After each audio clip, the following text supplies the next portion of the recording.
Good morning সবাইকে। সবাই কেমন আছো? তো আজকে আমরা আবার বাবার কাছে চলে যাব। আর তার আগে দিদি বলল ওর একটা ব্লাউজ কেনার আছে, তো এখন একটু কেষ্টপুরে এসেছি। তো অনেকগুলো দোকানেই দেখেছি, এই ব্লাউজটাও দেখছিলাম এই গ্রিন কালারের। আমাদের অ্যাকচুয়ালি গ্রিন কালারেরই ব্লাউজটা চাই, বাট এটা নিয়ে অনেক দাম বলছিল, তাই কিন্তু অন্য একটা নিয়েছি, পরে তোমাদেরকে দেখাবো। এখন তাড়াতাড়ি করে রুমে যাচ্ছি, কারণ আমরা এক্ষুনি বেরোবো, বাবার কাছে যাব তাই।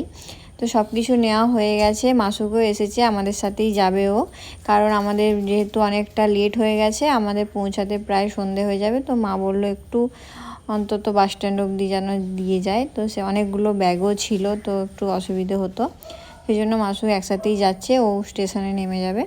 তো এখন যাচ্ছি হাওড়া স্টেশন। হাওড়া স্টেশন থেকে ট্রেন ধরবো, তাই এখন হাওড়া স্টেশনেই যাচ্ছি। আমি যতবারই হাওড়া স্টেশন যাই এই ব্রিজটা পেরোতে আমার খুবই ভালো লাগে, হয়তো সবারই ভালো লাগে জানি না, আমার তো বেশ ভালোই লাগে। তো সেজন্য একটু ভিডিও বানিয়েছি। তো স্টেশনে গিয়েই আমরা সঙ্গে সঙ্গে ট্রেন পেয়ে গিয়েছিলাম, খুব একটা টাইম লাগেনি।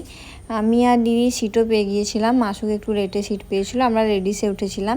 প্রচণ্ড গরম ছিল, আর মানে দুদিনে প্রচুর কাজ করেছি, এধার ওধার যাওয়া এই সেই ঘর গোছানো, ওই জন্য মানে মুখটুক পুরো শুকিয়ে গেছে, ভালোই গরম।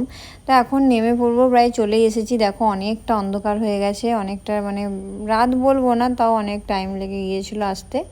তো এখন ওই জন্য এখন যাচ্ছি বাস স্ট্যান্ডে। মাসুক বাস স্ট্যান্ডে অবধি ছেড়ে দেবে আমাদেরকে এখানে। ও বাসে সব ব্যাগ ট্যাগ তুলে দিল ভালো করে, তারপরেও চলে গেছে। আর এখন হচ্ছে আমরা একটু মুড়ি খাবো, ঝালমুড়ি, খিদেও পেয়েছে, অনেকক্ষণ কিছু খাওয়াও হয়নি, তো সেটাই নিচ্ছিলাম এখানে। কাকুকে বললাম একদম সিম্পলভাবে মশলা টশলা কম দিয়ে বানিয়ে দিতে, আর সেভাবেই বানিয়ে দিয়েছে। একটাই নিয়েছি আমি আর দিদি, অল্প অল্প করে খেয়ে নেব। এখান থেকে আসতে তো প্রায় 1.5-2 ঘন্টা লেগে যায়, অনেকটা রাস্তা। তো তারপরে ফাইনালি চলেও এসেছি। এখন ভাগাভাগি করে নিয়েছি ব্যাগগুলো আমি আর দিদি। আর বাবাকে বলেছিলাম নিচে আসতে, বাবা নিয়ে গিয়েছিল, নিচ থেকে নিয়ে এসেছে ব্যাগগুলো।